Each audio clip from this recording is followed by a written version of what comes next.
really close with that family, and right toward like the end of my exchange, my birthday was July 25th, and I left July 27th, and so like I was packing and stuff, like there was stuff going on. I had actually been on like a little trip that day and was like coming back, and I thought they had forgotten about my birthday. Like I didn't tell them, I don't like a big deal being made of anything, so I just like I didn't mention it. But they had like remembered, they like marked it down somewhere, and so all of a sudden they start like, it was just the three of us, and they start like pulling cakes out of the fridge, and like decorations start showing up, and I'm like, what is going on? And they're like, it's your birthday, and I was like, I thought you didn't know that.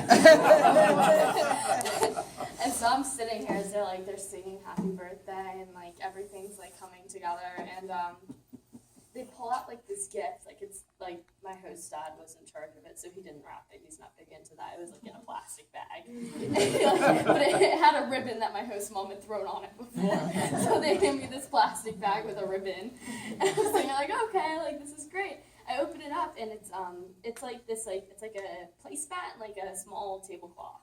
That has like this traditional. There's like this stamping technique in my region of Italy. It's Romagnolo, like it's like stamping. It's very specific to our region, and it's like a really ancient technique, and it like lasts forever, and you can bleach the stuff and it will stay.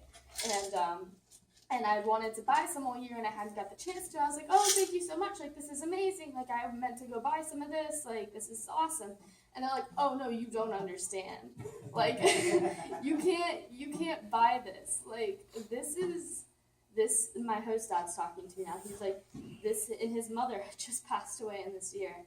He's like, this was my mother's. She like left this, his mother had left this specifically for like their grandchildren only, like for them to pass down to their grandkids, like as like an heirloom for their family. And so he like gave it to me like as like an official, like you are part of our family now, like you can always come back, like you are like ours. And so I'm like sitting here, I start like losing it at the table, and they're like, is it okay? Like I'm like really sorry we gave you like tablecloths. And I was like, no, it's amazing. And then as if that hadn't got me emotional enough, 2 days later at the airport, because again I don't like big things being made about me.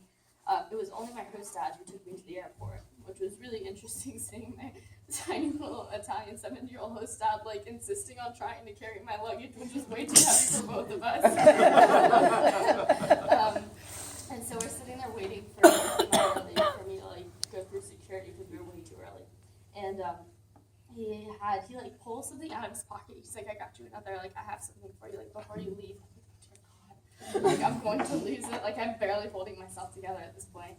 And he opens it up, and I like recognize it immediately. He had showed me earlier in that year, because I have this thing for pocket watches. I really like pocket watches for some reason, even though I don't think I could ever use them with the pockets I have.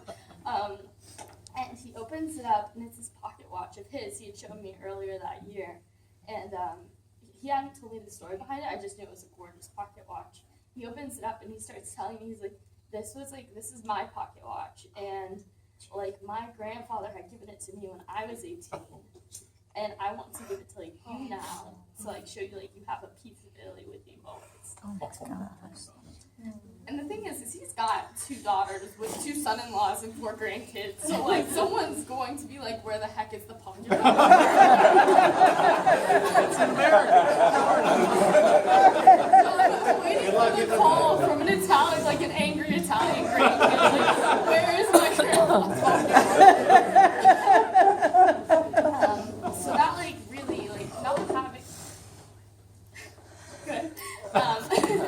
So not having family in Italy, it really just like it kind of shaped me. Like actually I have more family in Italy now than I have in Florida, and so I'm like really torn.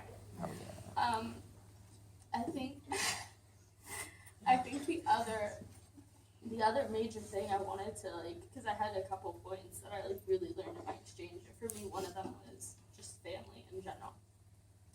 And I think the second big thing for me that I learned this year is about failure, because before exchange I did not accept failure for myself. If I failed, I'd beat myself up over it. It just wasn't like an option. If I tried at something and I failed, it was not good. And when you go to Italy, I think anyone, especially with the transportation system in the United States compared to that of Europe, I think you can joust for the fact that if you want to like master the transportation system, you are going to fail multiple times, and you're gonna fail pretty hard a couple of times. Especially in Italy. Yeah, maybe at least Germany and some of those countries, you're a little bit more punctual. Italy, it's like no one's really worried. And so between that and just like trying the language, I was in a linguistics school, and right when I first got there, they signed me up for Russian, Spanish, French, and Latin. Mind you, they're all taught in Italian, which I don't know. So failure was pretty inevitable for me. And so I really quickly had to learn, that I had to be able to accept failure myself. And as long as I learned something from it, it wasn't really failure. The whole fall down 7 times, get up 8 was my motto for the year. And I think that being able to now accept that failure is just part of the process for me, and that it's not the end, it's just a change in direction. You're just learning another way not to do it. You're just eliminating another route. You can always take a different one to success. I think that mentality for me has opened so many more doors, even since I've been back. I look at things now, instead of thinking, oh, what if I fail? What if it doesn't work? It's what if it does work? And if it doesn't work, so what? You failed. You failed a million times before, so you might as well try. So just that mentality, that exchange gave me that I didn't have before, really has impacted my view on things in the future. So that's just a little bit I wanted to share about that.